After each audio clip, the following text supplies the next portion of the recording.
ये कहानी है ऐसे एक राजा की, जो जन्म से अंध था।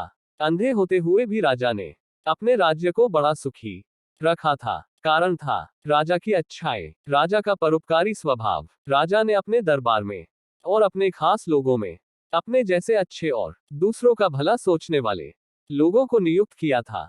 एक बार इस राज्य में एक तपस्वी आया। राजा ने उस तपस्वी का बहुत मान सम्मान किया, उसका बड़े अच्छे से स्वागत किया और उसकी बहुत सेवा भी की। तपस्वी राजा से खुश हुआ और जाते जाते राजा को काजल की एक छोटी डिब्बी देकर गया। उसे काजल के बारे में बताते हुए तपस्वी ने कहा कि है राजन, इस डिब्बी में तुम्हारी दोनों आंखों की रोशनी वापस ला सके इतना ही काजल है। इस काजल को अपने दोनों आंखों में आधा आधा डालकर तुम इस सृष्टि देखने की क्षमता पा लोगे।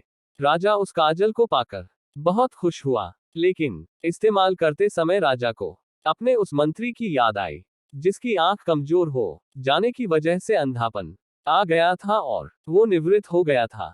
राजा बिना एक क्षण की भी देरी किए अपने कुछ आदमियों के साथ उस मंत्री के घर पहुंच गया। वह मंत्री बिल्कुल अंधा हो चुका था और एक कोने में बैठा हुआ था। राजा ने मंत्री को तपस्वी के बारे में और उसके द्वारा दिए गए काजल के बारे में बताया। राजा ने वह काजल मंत्री को दे दिया और उसे उसकी आंखों में डालने के लिए कहा।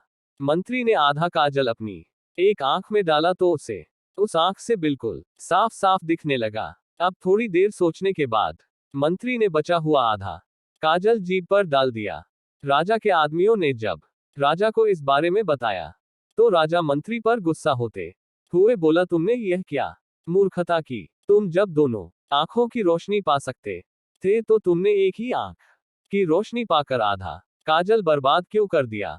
मंत्री ने राजा को प्रणाम करते हुए कहा, महाराज, जब आप इतना निस्वार्थ होकर मेरे बारे में और प्रजा के बारे में इतना कुछ सोचते हैं तो क्या मेरा कोई कर्तव्य नहीं बनता? इस आधे काजल को जीभ पर रखकर मैंने पता कर लिया है कि यह किस वस्तु से बना है।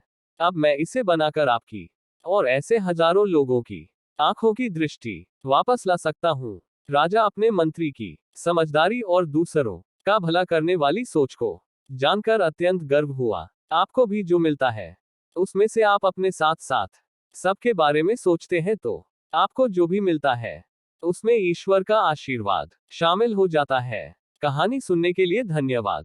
हम YouTube, Facebook और Instagram पर अवेलेबल है, तो आप हमसे जरूर जुड़िए और इस कहानी को शेयर कीजिए।